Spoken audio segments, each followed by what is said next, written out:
Come on. Atlanta, it's time to rise and shine. Rise and shine. You're tuned in to the new Primetime in the morning. Good morning, everyone, and welcome to Primetime in the morning. It's January 1st, 2025. Happy New Year. I'm your host, Edith Sharp, and sitting right across from me, as always, is my partner in crime, Ruben Larkin. Ruben, how are you feeling this morning? Well, Edith, it's the first day of the new year, so I'm feeling a mix of hopeful, slightly sleepy, and maybe still recovering from last night's countdown. You know how it goes. Oh, don't I? You were the one leading the charge on the dance floor at midnight. Don't even try to act tired now. Guilty as charged. But hey, it's 2025, and we've got a lot to celebrate today, including kicking off this brand new show. That's right. Primetime in the morning is here to bring you good vibes, great conversations, and everything you need to start your day off right. And we're not just talking about coffee-fueled energy, although I could use another cup. We'll be covering news, entertainment, a little bit of life advice, and of course, some surprises along the way. Speaking of surprises, we've got some interesting news. Z8 claps back at BBL body shamer.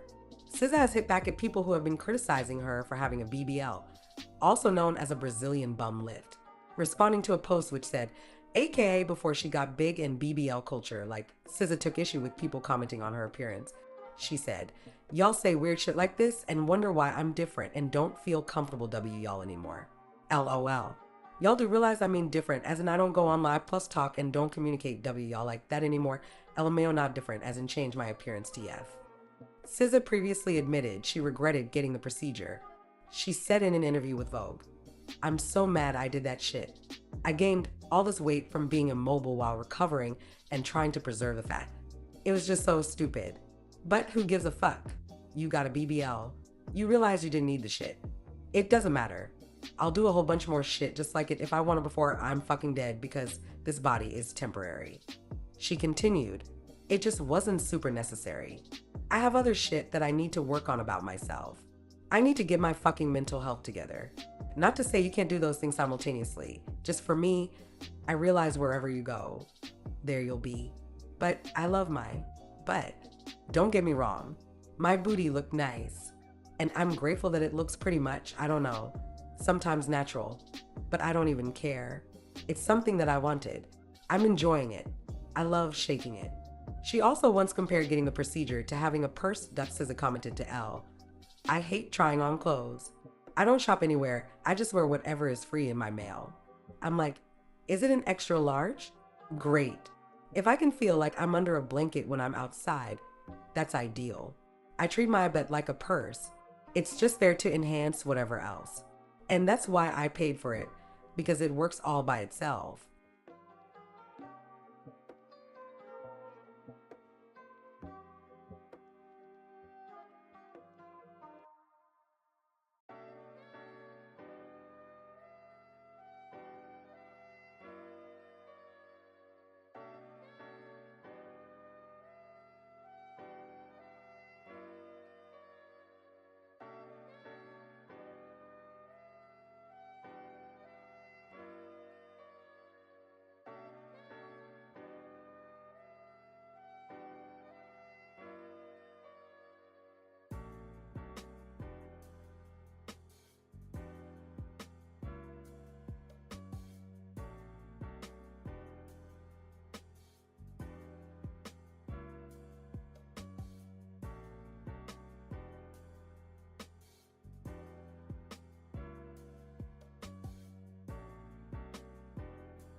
In other news, Ja Rule reveals his New Year's resolution. Ja Rule has revealed he has one very important New Year's resolution for 2025.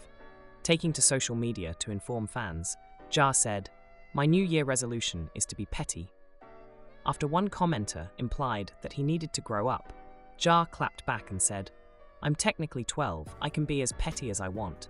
a reference to the fact he was born on February 29th. Another user brought up 50 Cent's claims that he bought hundreds of tickets for one of his concerts with Ja, replying, "You believe this dumb shit? Like I said before, I got 10K for anyone who can produce this footage. A photo shit, what city venue did this said show take place? At 50 Cent is a fat fucking liar." 50 recently addressed long-standing claims that he once bought tickets to one of Ja Rule's shows so that hundreds of seats would be empty. During a recent interview with Big Boy, 50 repeated the claim by saying, "I did buy Ja Rule's tickets. They were cheap tickets. The tickets were very affordable. They were on StubHub. I bought the first 4 rows." He added, "I looked at it and said, I just want you to feel like you gotta reach the people 4 or 5 rows back." 50 also said, "It wasn't that big of a sacrifice. I've bought things that mean less to me. That was fun, watching the show and seeing the spaces are empty because they were reserved for someone else." The former Murder Inc. Twink rapper has previously called cap on 50 Cent's claim about buying his concert tickets. Back in 2019, after 50 said he snapped up 200 tickets to one of his shows, Ja wrote on social media, "This clown emoji, 50 Cent, is the pathological liar. I'll cash app 10 bands to anybody who has pics or footage of said show. Bozo bought 200 ticks so it could be empty. I'll wait. You'll believe anything goofy they tell y'all." Ja Rule later said to Hip Hop DX about 50's claim, "Listen, we live in a world where everything is on video. Come on, man. Stop with the foolery, man. Even the thought of it is stupid because Enga, all you did, if you did, that was put money in my pocket. And what you think the promoter is going to do? Have an empty venue." Tyler, the creator, reveals his favorite songs of 2024. Tyler, the creator, celebrated the end of the year by revealing to fans his favorite songs of 2024. Popping up on X, formerly Twitter, a few hours before midnight, Tyler listed 15 tracks that stood out for him across the last 12 months. Included on the list was GNX by Kendrick Lamar, Holland by Glorilla, and Cooties by Schoolboy Q, while there were also shout-outs for Dominican Barber by Lupe Fiasco, Green Therapy from Tommy Richman, and X-Ledger's You Ain't From Here. Tyler also included his own song, Judge Judy, on the list, while he also selected songs from David Miller, La Tyler, Saba B, Tanya Blount, AZ Cheeky, MK Gee, and Illtown Family. He also said, "Thank you all for these songs, I'm so grateful I get to hear them. I love you, I want to eat them, brew." After one fan questioned why he put one of his own songs on the list, the Odd Future founder replied, "Yeah, I like the music I make, am confused on the question." Tyler ended 2024 by surprisingly dropping a remix of Kendrick Lamar's Hey Now, which he retitled That Guy. The rapper shared the track on Christmas Day, responding to a fan who said, "I want Tyler the Creator to freestyle on Hey Now so bad." Tyler responded by saying, "Merry Christmas, had fun with it," and posted a YouTube link to the remix, which he has titled That Guy. The Earthquake rapper used the song to reference his surprise appearance at Lamar's immediately iconic pop-out concert earlier this year. He rapped, "Lil Bunny hop out, you seen me at the pop-out, pandemonium screaming like they brought pack out. Stop it with the chit-chat, we airing out the kickback. Big stud energy, the way I get my lick back." Tyler also rhymed about the success of his latest album, Chromacopia. 300K in 4 days, Chromacopia. 12 days gold, I ain't even dropped Deluxe 1. Sold 1 million tickets first day for that new stage. The video for Tyler's take on the track also featured appearances from his old Odd Future cohorts, Jasper Dolphin, Travis Taco Bennett, and Lionel L-Boy Boyce. Next on Primetime in the Morning, NBA Power Rankings, where all 30 teams stack up in the new year. Some teams across the NBA are looking to ring in the new year with continued success, while others are hoping to re-up resolutions for 2025. After slow starts, the Philadelphia 76ers, Minnesota Timberwolves, and Denver Nuggets are looking to leave 2024 behind and hop into a second-half surge to contend for the playoff picture.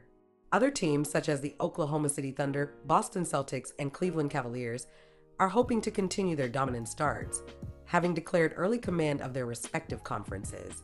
But watch out. There might be good early tidings for the surging New York Knicks and Houston Rockets, who are coming off solid December campaigns. Here is where all 30 teams stack up in the first power rankings of 2025.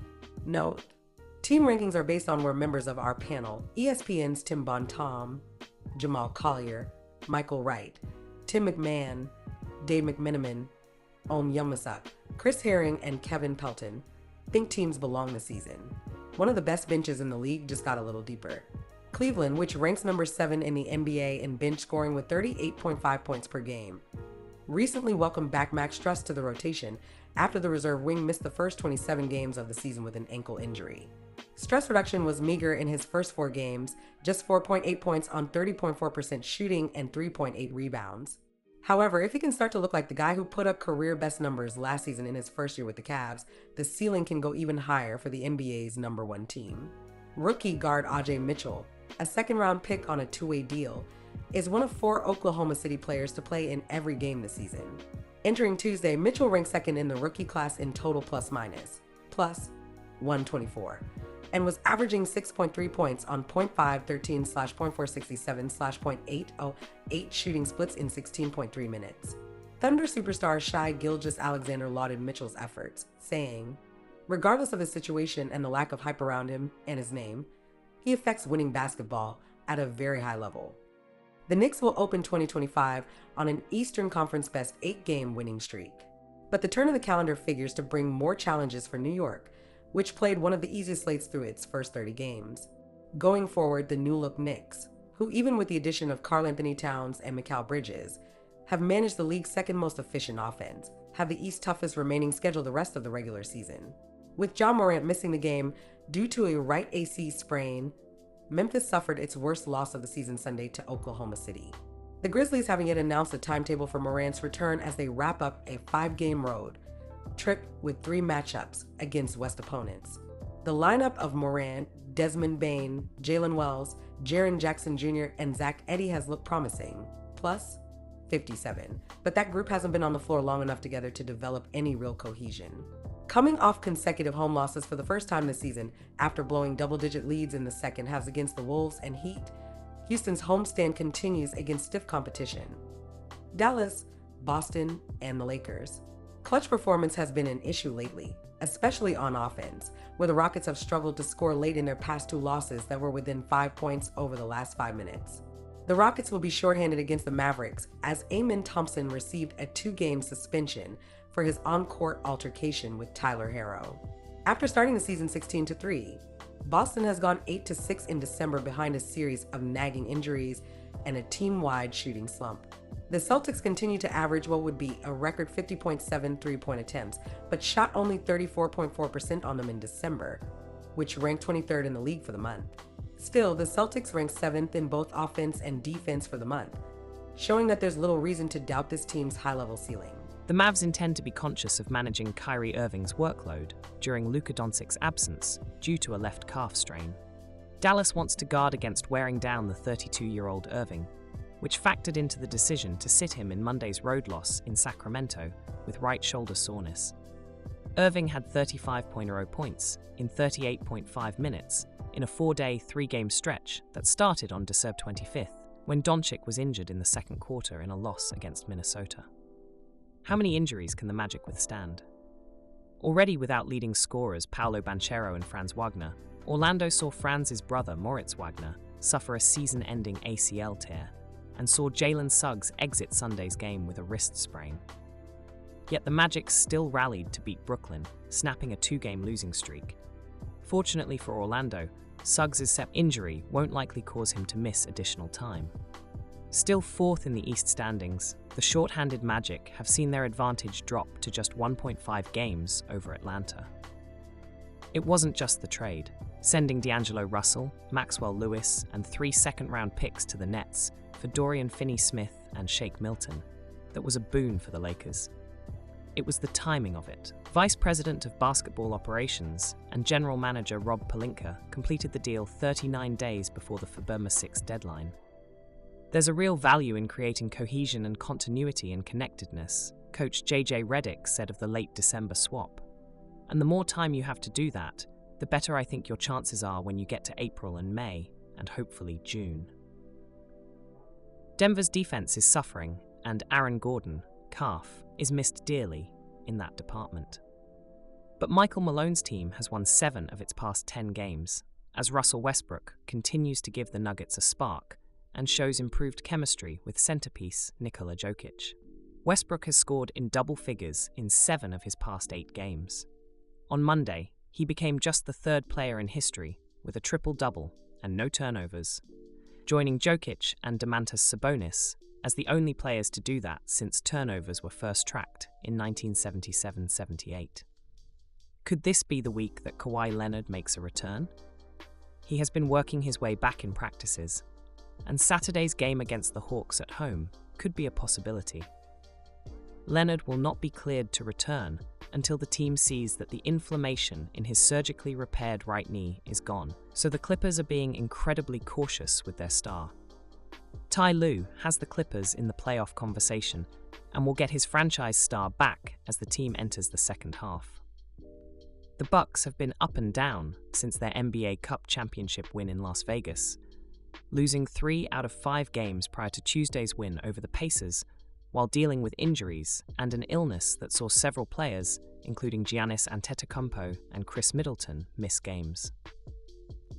But after missing 4 games, Antetokounmpo is back, scoring a team-high 30 points against Indiana, and the Bucks can focus on getting back on track for the new year.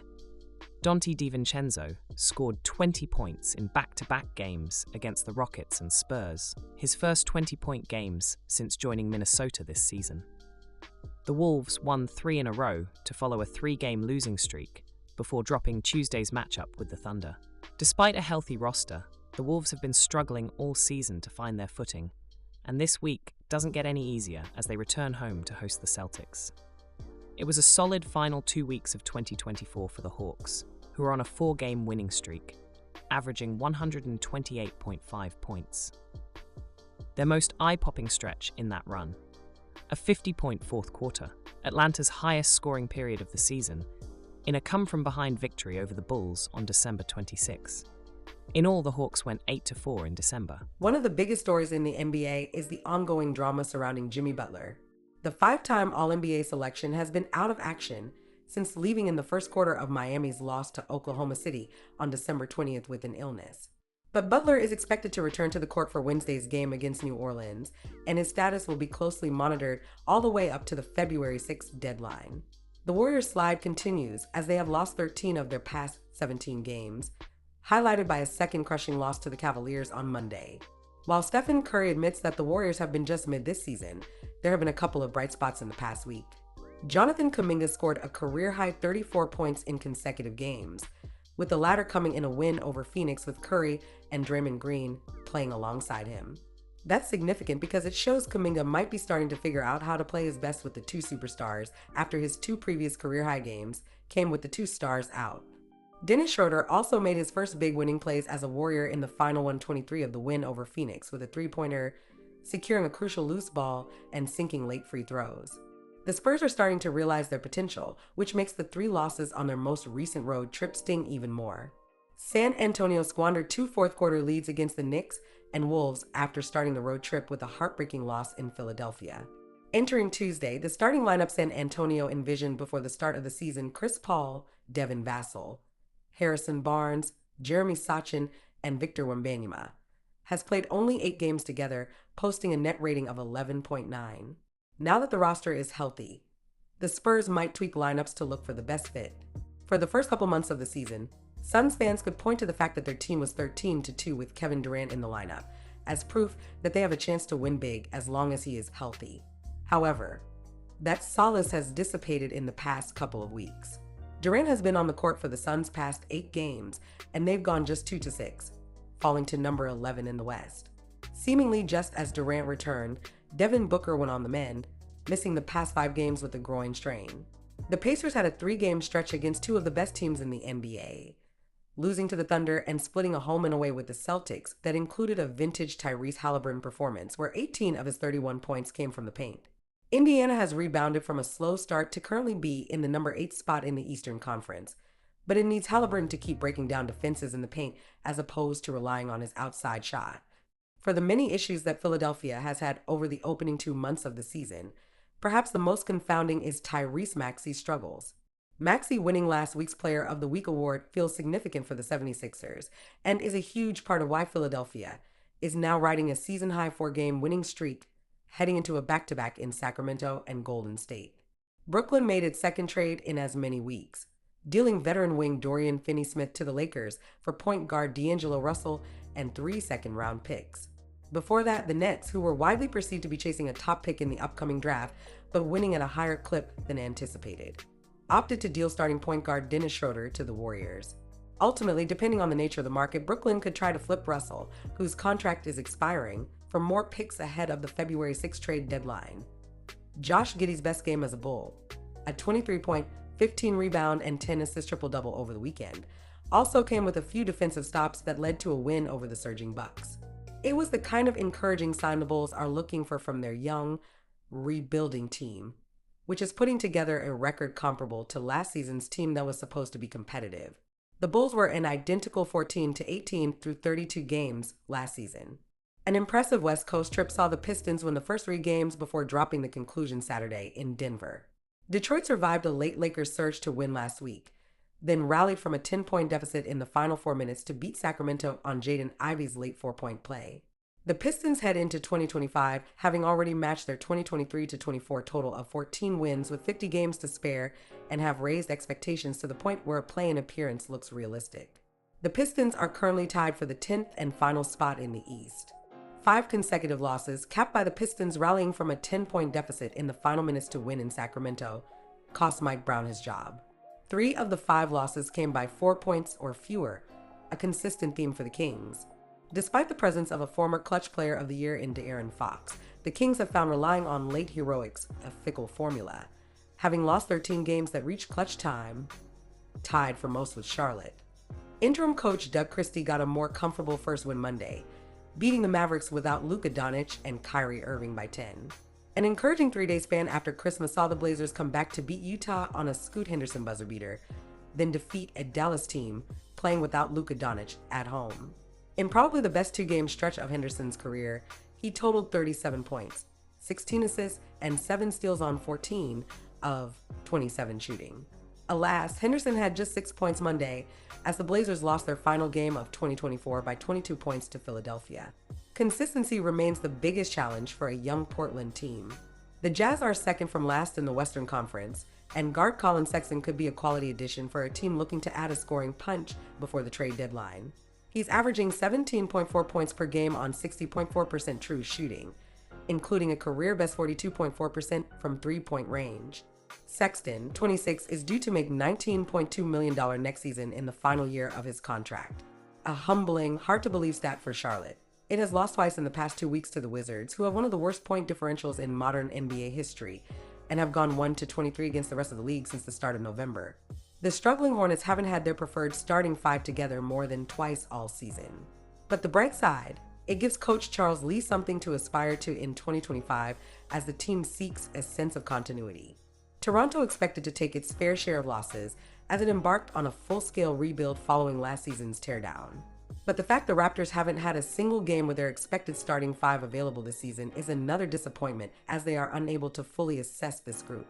However, it has also played a part in Toronto currently sitting in the top 5 in lottery odds, which could be the best thing to happen to this group long term. New Orleans has lost 19 times over a 20-game span for the first time since the 2004-2005 season after Monday's setback against the Clippers, which gave the club its 10th straight loss and ties the 5th longest losing streak in franchise history.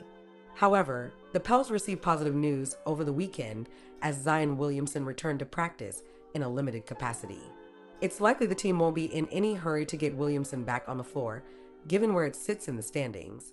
After beating Charlotte for a second time in 7 days last week, the Wizards took the Knicks to overtime last Saturday before losing and were competitive with New York for 3 quarters in a rematch on Monday. It was more experience for the Wizards' young players, but Washington had a scary moment when rookie Bub Carrington had to be taken off the floor in a wheelchair in Monday's game. He is listed as questionable for the Wizards' next game. Just in this morning, Lil Uzi Vert hits out at people who leak unfinished music. Lil Uzi Vert is not a fan of people who release singles and albums before they are ready to be officially dropped. Uzi, who has been a victim of leaks themselves, took aim at leakers during an interview with Pitchfork's Over Under series. Asked to pick something they thought was overrated, Uzi responded, "Leaks be so overrated. Leaks are not ready to be presented. When you'll get leaks, fans, or the leak police, or the leak scammers, or the people in those rooms and the discords and all that, when you'll sit there and you'll get 82 of my leaked songs, right, that I haven't put together the right way." Uzi also blamed leaks for skewering perceptions of an artist. People sit here and say, "Oh, Lil Uzi is trash. You're literally are basically watching me get dressed in my closet. I don't got my clothes on yet. So you'll basically see me naked." Another thing Lil Uzi Vert believes is overrated is nitrous oxide usage. Speaking in the same interview, Uzi said, "Don't do whippets. Them Jawns will... They is bad. Yo, don't do them. They is bad. They'll have you eating foods you never ate. They'll have you hanging with people you never hung with. That's just what I heard." They added, "Honestly, with no money and no narrative, whippets is really bad. I'm really saying that. I don't saying nothing is bad. I'm the guy that loves everything. Whippets are fucking bad, bro." Whippets is a slang term for nitrous oxide and comes in the form of small metal canisters. The prolonged use of the drug can lead to brain damage, as well as problems with other organs and vitamin B12 deficiency. Uzi also addressed fan concerns over their alleged use of nitrous oxide on their latest album, Eternal Attack 2. On the opening track, We Good, the Philadelphia native responded to the rumors by spitting. "They said I was lost. They thought I was a dead guy. I was on that NOS." Lil Uzi Vert is in full support of women getting Brazilian butt lifts, despite the hate the rapper says surrounds the popular surgery trend. In a new episode of Pitchfork's Over Under series published on Monday, December 30, Uzi ranked a variety of things over or underrated, and on the topic of BBLs, they fall under the latter for the Philadelphia native. Underrated, and the reason why I say underrated because BBLs actually get a lot of hate, Uzi said. Only people that be hating on BBLs, especially I guess the boy community, is the ones that don't got no BBL girls. So BBLs is lit. I mean, they cool. Like, if a woman wanted to make they self look better in their eyes, then I'm with it. Elsewhere in the sit-down, Lil Uzi Vert warned fans about the dangers of inhaling nitrous oxide gas. When asked their thoughts on whippets, Uzi, who has been rumored to have used the substance, said, "Overrated. Don't do whippets. Them Jawns will... They is bad. Yo, don't do them. They is bad. They'll have you eating foods you never ate. They'll have you hanging with people you never hung with. That's just what I heard." They added, "Honestly, with no money and no narrative, whippets is really bad. I'm really saying that. I don't saying nothing is bad. I'm the guy that loves everything. Whippets are fucking bad, bro." Whippets is a slang term for nitrous oxide and comes in the form of small metal canisters. The prolonged use of the drug can lead to brain damage, as well as problems with other organs and vitamin B12 deficiency. Lil Uzi Vert had previously said that they were ready to turn over a new leaf when it comes to the use of nitrous oxide. Not long after, seeming to address the long-standing rumors about their use of the drug. In several Instagram stories posted last month, Baby Pluto captioned a selfie, "No more bad stuff," with emojis of a salute, a wind face emoji, and a balloon emoji. Our favorite podcasters Joe Budden charged with lewdness for allegedly creeping on neighbor while naked. Joe Budden has been charged with lewdness after allegedly standing outside his neighbor's property while naked. Edgewater Police Department in New Jersey confirmed in a press release that the rapper turned podcaster was charged earlier this month over the alleged incident. Budden is accused of standing outside his neighbor's apartment door completely naked in the early hours of December 4th and attempting to enter a code into the door keypad several times before re-entering his own residence across the hall, according to police. His bizarre behavior was allegedly captured on the neighbor's doorbell camera and was watched live by the resident and their 2 juvenile daughters on a phone. Budden was subsequently charged with lewdness, disorderly persons offense, although the press release notes that these charges are merely accusations, and in that the defendant is presumed innocent until proven guilty beyond a reasonable doubt. In response, Budden's lawyer Nima Ameri told TMZ that his client is disappointed by the charges being made public, and that he is pursuing his own legal action against the neighbor. Mr. Budden is saddened by Police Chief Martin's press release. Mr. Button has been waiting weeks for his cross complaints to be processed, which include substantially more serious charges, include possible felony charges against the persons behind these charges against him, Mary said. The chief has, in our opinion, sat on those, but instead used his time to gain some free publicity for himself. Chief Martin should seek publicity by doing notable policing, not inflaming disorderly person allegations. The attorney further accused Edgewater Police Chief Donald A. Martin of racism. The allegations against Mr. Button are a minor charge, not even resulting in an arrest. A charge Mr. Button is looking forward to beating in court on the merits, not in the press. The chief's comments are reckless and, in our opinion, racially motivated. Our research has not shown a single press release on a disorderly person charge on the police website this year. His choice to single out Mr. Button, in our opinion, is self-motivated and based off of Mr. Button's race and celebrity status.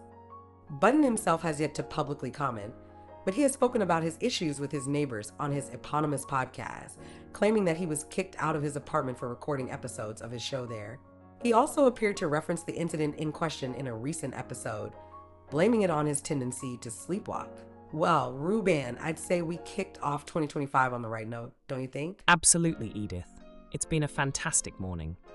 From sharing New Year's resolutions to some laughs with our callers, it doesn't get much better than this. No, it doesn't.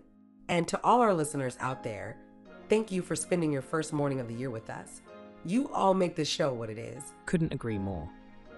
Whether you're on your way to work, hitting the gym, or still recovering from last night's celebrations, hey, no judgment. We're glad you tuned in. Until then, stay safe, stay warm, and Happy New Year, everyone. Come on, Atlanta. It's time to rise and shine. Rise and shine. You're tuned in to the new Primetime in the Morning.